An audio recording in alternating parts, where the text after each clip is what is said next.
Emotional instability का काम था कि भावनात्मक रूप से जो इंटीग्रेटेड लोग नहीं है, घरों के अंदर बच्चों का वो टाइम पीरियड आप अभी देखिएगा, जब बच्चे 16-17 साल से लेकर के 24-25-26 साल तक के होते हैं, जब इनके इमोशंस में कभी खुशी और कभी जरा सी बात में रोना आ जाता है। कभी देखा है घर के अंदर बेटी बैठी है, बैठे बैठे चुपचाप अपने आप उदास होकर के रो रही है। पिता ने देखा तो उनने सोचा कि बोलेंगे तो अभी और छिड़ जाएगी, इसलिए बिना सोचे समझे उसके सामने से निकल गए।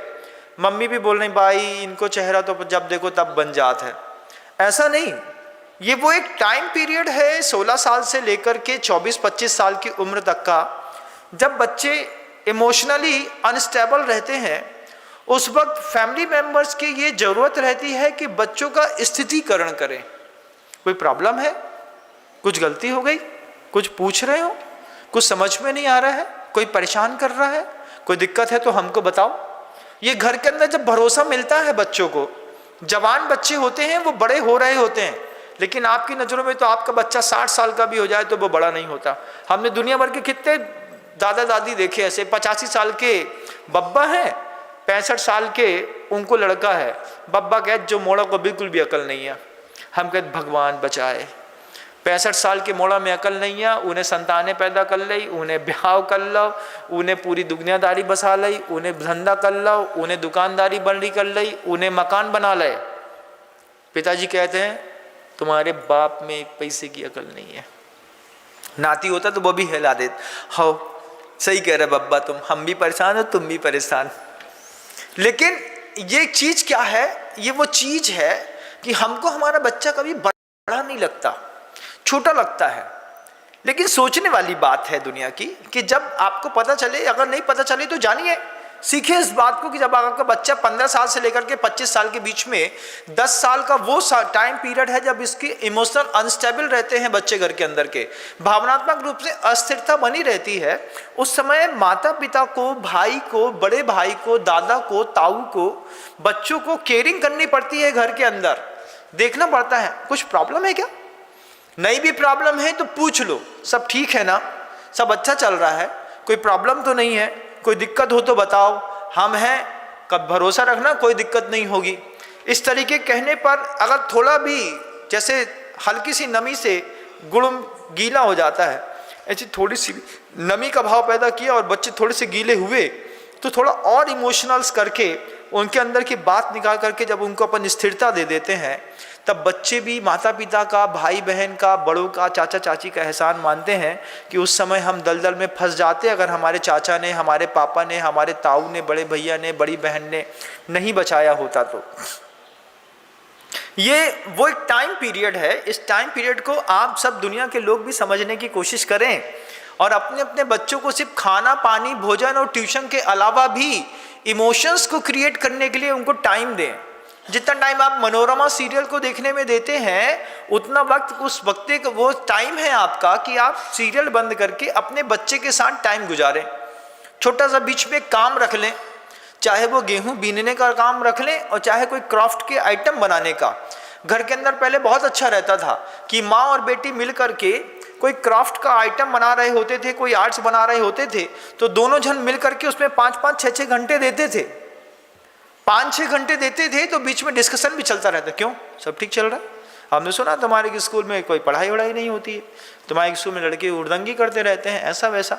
बच्ची धीरे से मुस्कुराती है, हंसती है, देखती है, बोलती है, शर्माती है। माता पिता को उस सेंस से समझ में आता है। ये ऐसी बात कहने पर बच्ची ऐसी शर्मा रही थी, अब थोड़ा सा और खोद खाद के ठीक करके देखते हैं, और अगर ये इधर उधर वाली डामाडोल वाली स्थिति है तो इसको थोड़ा सा स्थिर कर देते हैं। 2-4 उदाहरण दिखाना, 2-4 चीज़ों को बताना। 16-17 साल, 18 साल की उम्र में एक बार अपनी जवान बेटी को, मैं बहुत अच्छी बात बताना चाह रहा हूँ, 16-17-18 साल की उम्र में एक बार अपनी जवान बेटी को कभी भी किसी जेल के एक बार घुमा करके लेकर के आइए, विजिट करा के आइए। जवाबदारी है, संडे को, सैटरडे को, फ्राइडे को जब छुट्टी मिले। लेकिन ये छोटा सा कर्तव्य करके आप कमाल पाएंगे कि आपके घर की बेटियां और बच्चे जब अंदर जाकर के देखेंगे कि इतने सारे लोग हैं, यंगस्टर्स लड़के हैं, ये इस अपराध में है, ये इस अपराध में है, इस अपराध में है, बच्चों को समझ में आएगा कि हमें अपराध नहीं करना है, इस तरीके से किसी भी चीज़ों में फंसना नहीं है। वो भी एक शिक्षा का केंद्र है, वो सजा का केंद्र नहीं है। सजा का केंद्र तो अंदर रहने वाले लोगों के लिए है, लेकिन एक जेल बाहर रहने वाले लोगों के लिए एक शिक्षा का महाविद्यालय है। उस महाविद्यालय में एक बार अपने पुत्र और पुत्रियों को स्वयं जाकर के दर्शन कराइए। ये सोच करके हम छोड़ देते हैं, अरे भैया होते तो कबाबी शराबी गंदे लोग रहे थे। बिल्कुल गलत बात। वहां पर दुनिया के वो महान गुरु रहते हैं जो एक नादान बच्चे को सिखाते हैं कि हमने 1000 पाप करके यहाँ पर 20-20, 25-25 साल के लिए बैठे हैं, तुम इस तरीके का कोई भी अपराध मत करना। बच्चा खुद अपराध करके जेल की हवा खा के आए, इससे पहले बच्चे का क्राइम रिपोर्ट्स कार्ड बिल्कुल फ्रेश और क्लियर और नो ड्यूज वाला हो। हमको हमारे बच्चे को 16 साल का बच्चा है, 15 साल की बेटी भी है और बेटा भी है, दोनों 15 से 25 साल के बीच में, दोनों को सजा के उस महाविद्यालय में जाकर के एक बार शिक्षा दिला करके लाइएगा। एक बार बच्चों को जेल और एक बार बच्चों को हॉस्पिटल की बर्न यूनिट, दो चीजें आपको महीने, 2 महीने, 4 महीने, 6 महीने में एक बार घुमा देना चाहिए। और हॉस्पिटलों में तो नियम बना लेना चाहिए हर संपन्न व्यक्ति को कि हम भले घर के अंदर से मखाने सेक करके ले जाएंगे, 1 किलो मखाना लेकर के चले जाइए, पॉपकॉर्न्स लेकर के चले जाइए, लेकिन अच्छे ताजे फ्रेश पॉपकॉर्न को अच्छे से सेकिए। अपनी बच्ची और बेटी को बोले चलो बेटा एक बार हॉस्पिटल में अपन 5 किलो पॉपकॉर्न्स को बांट करके आते हैं। इसी बहाने आपको दुनिया का दर्द देखने मिलेगा, तकलीफ देखने मिलेगी। बर्न यूनिट्स में जाएंगे तब पता चलेगा कि एक लड़की के ऊपर तेजाब फेंक दिया, इसको जला दिया, इसको ऐसा कर दिया। तो इस तरीके की यथार्थ जीवन दर्शन दिखाने का, प्रथमा नियोग के कथानक पढ़ने से और अनियोग पढ़ने से जो आपको लाभ नहीं मिलता बंधुओं, ये 2-3 स्थानों पर जाने से आपको लाभ दिखाई दे जाएगा। आपको लगेगा कि महाराज श्री की बात सुन करके हमने अपने जीवन के सौंदर्य को विकसित कर लिया। अपने घर के अंदर ठंडी के दिन आ गए ना, मुरमुरा खाते हैं, गुड़ के लड्डू खाते हैं, पॉपकॉर्न्स खाते हैं, दुनिया भर की और चीजें खाते हैं। कभी परहित में भी इस बात की तैयारी करिए कि घर के अंदर मान लो ठंडी के दिनों में दूध ज्यादा आ गया, चावल ज्यादा आ गया, तो 10 किलो खीर बना दो भैया, घर के अंदर ही बना दो। अपने परिवार के लोगों के साथ आपकी जो सिटी हॉस्पिटल है वहां पर जाकर के एक छोटे से कप में खीर दे दी, छोटे से कप में ले जाकर के पॉपकॉर्न्स दे दिया। जवान बेटी और बेटे को वहां पर 1 घंटा घुमा करके लाए, इससे शिक्षा मिलती है। आपको लगता है टाइम वेस्ट होता है, आप गलत फहमी में है, आपका भी जीवन दर्शन आता नहीं है। अभी आप जीवन जीने की सही चीजों को समझ नहीं पाए। जीवन जीने की सही समझ तो इन्हीं स्थानों पर पैदा होती है जहां पर करुणा और दया की साक्षात कीमत दिखाई देती है, जहां डिवोशन और डेडिकेशन दिखाई देता है, जहां पर प्रार्थनाएं दिखाई देती हैं, जहां पर व्यक्ति का पाप और पुण्य एक साथ दिखाई देता है। ऐसा कौन सा कर्म स्थल है? वहां पर जाकर के देखिएगा, जब अंदर ऑपरेशन चलता रहता है तब जाकर के बाहर देखिए, भगवान माला हाथ से नीचे नहीं जाती, चाहे हिंदू हो, मुसलमान हो, सिख हो, ईसाई हो, कोई भी हो, मेरा पति, मेरा पुत्र, मेरा बच्चा बच जाए। वास्तव में तो वो यथार्थता में करुणा दया की ऐसी कर्मस्थली है कि वहां पर जाकर के एक बार 15 से 25 साल की उम्र का बेटा हो या बेटी हफ्ते में, महीने में, 15 दिन में एक बार, अरे 2 किलो पॉपकॉर्न्स को तलने में तुम्हारा जाता क्या है?